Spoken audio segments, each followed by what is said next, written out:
ওমা, কলা পাতায় কি করছো? ডিম পাতায় ভাজবো। ডিম পাতায় ভাজবা? বাহ, এটা তো খুবই একটা ভালো খাবার। বসো।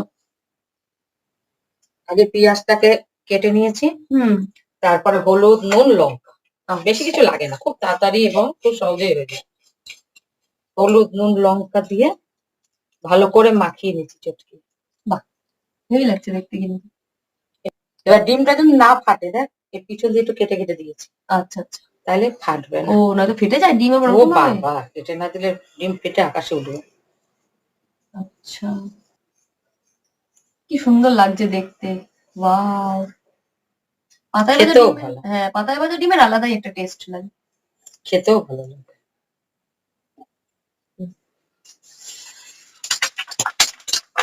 বাবা, এটা খুব আওয়াজ করছি না? নিচে একটু সহজ ছিল।